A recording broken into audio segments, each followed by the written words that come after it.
So what's up mga boss? So mga boss, nakikita nyo naman tong suot natin mga boss. Magjo-joyride rider tayo mga boss. So sabihin ko sa inyo kung ano yung mga kailangan at kung ilan yung nagastos natin sa pag-apply natin sa joyride at ilang oras tayo doon. So unang-una mga boss, ang kailangan nyo is based lang to sa experience ko mga boss ha. Di ko alam yung sa iba. So ang unang-unang kailangan nyo, syempre driver license na pro, MBI, police clearance or barangay clearance, ORCR. So yun lang mga boss. Then pupunta ka na sa pinakamalapit na joyride office sa'yo. So doon ako sa may Antipolo.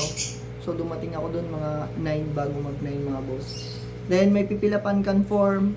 Tapos pagtapos mo mag-fill up ng form mga boss is pipila ka na para sa skills. So ang ginawa kong skills, zigzag, dalawang zigzag, tapos 8.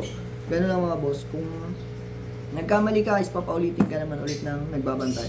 Nakadepende na lang yung sa skills mo mag-drive. Then next, after mo pumasa sa skills mga boss, pupunta ka ulit sa guard, manghihingi ka ng number dahil pupunta ka sa step 1. Sa step 1 pala mga boss, meron kang pipilapan. So pagpunta mo doon mga boss, mas maganda is napicturean mo na yung motor mo ng front, side, tsaka back. Tapos picturean mo rin yung MBI, barangay clearance or police clearance, tapos ORCR, tsaka yung ID mo. Minsan naghahanap sila mga boss ng dalawang valid ID. So ako, isang dala ko pero goods pa rin naman. Then after nun mga boss is bibigyan ka na ng form. Yung form na pinilapan mo sa unang-una, ibabalik sa'yo yun kasi pupunta ka sa orientation. So dumating ako doon mga boss is alas 9, di ba? Then siguro natapos ako ng skills mga 10. Mabilis lang yung skills eh. Then after nyan, natagalan lang ako mga boss kasi yung orientation namin is 1 to 2:30 mga ganun natapos. So yun, nag-lunch break muna ako mga boss. After orientation, napakadali lang naman mga boss yung orientation. As in, i-explain lang nila yung anong mga kailangan, ano yung pwede, ano yung hindi. Ganun lang mga boss, i-explain nila yun sa inyo. Tapos ano yung mga diskarte, kung ano yung mga bawal, yung mga ganun lang, madali lang yung rotation, makikinig ka lang doon. O kung may tanong ka, after nila mag-explain, tsaka ka magtanong. After nun mga boss, natapos ako doon is around 2:30 or bago mag 3 PM. Tapos bibigyan ka ng i-approve nila yon. Tapos pupunta ka na sa step 2. Step 2 mga boss is parang magpipirma ka ng yung parang kontrata nila mga boss. Babasahin mo yun.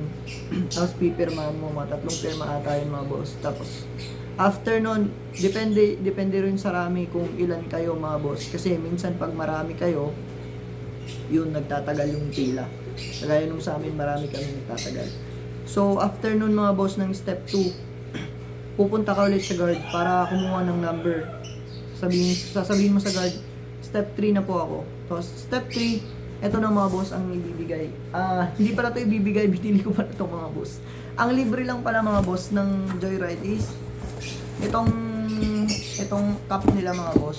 Ito. Libre ito mga boss ng joyride. Parang cover sa kung may mga helmet kayo. Kaya lang, kailangan mga boss, dalawa yung dala mong helmet. Ayan. Cover mga boss. Ayan. So, cover to para sa half face, para sa mga mga angkas natin mga boss.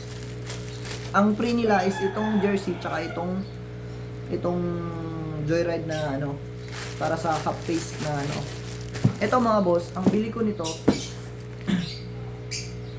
ko pala nito mga boss is 750 itong helmet na to mga boss. Tapos bumili rin ako ng extra t-shirt mga boss na worth of 150. So bali 900 lahat to mga boss. Itong box na to. Tapos and then pagkatapos mo sa step 3 mga boss is pupunta ka doon sa nagpi-picture. Tatawagin ka naman, upo ka lang doon, maghihintay ka lang. Tatawagin ka niya na, bawa, tulad ko, pilido ko, Regana ako. So, tinawag ako mga boss. Then, lapit ako doon, picturean ako. Pagkatapos mag-picture, sasabihin na sa'yo, activated ka na. Tapos, ang kagandahan ngayon mga boss, di ba may free na para sa helmet natin na cover, tapos mayroong free na jersey. Then next mga boss, meron silang free na 4,000 top up. So yun yung pinakamaganda ngayon mga boss. Maraming mga Red Rider na lumipat sa kanila. So yun lang mga boss, kung gusto nyo mag-apply ngayong 2026, yun lang mga kailangan. Anong mga kailangan mga boss? MBI, driver license na pro, police clearance or barangay clearance, then ORCR lang ang motor. Yun lang mga boss. Yun lang ang dinala ko doon. Mas maganda mga boss na kompleto ka na para hindi ka na pabalik-balik doon. So yun lang naman mga boss, ang mas mabilis lang sana yung proseso, kaso nakadepende talaga yun sa dami ng tao.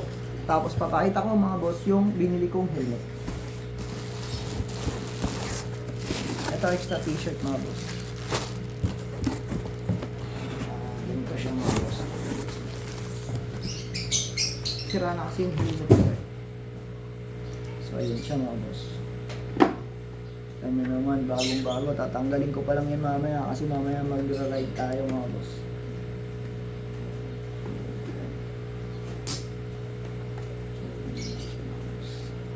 Mabango pa. Ayan. So kung gusto nyo bumili rin na ito mga boss, siyempre maganda, meron kang extra t-shirt. 150 and 750. Hindi to free mga boss, binili ko to.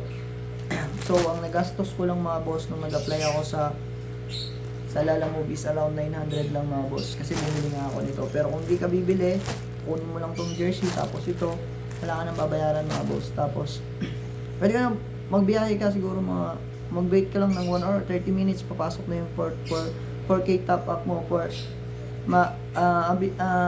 magagamit mo yun for 1 month. After 1 month mga boss is magta-top up ka na ulit kasi tatanggalin na nila yun. So kung hassle ka, gamit mo yun mga boss, malaki rin yun. So yun lang mga boss. Kita-kits tayo sa daan mga boss. Ride safe.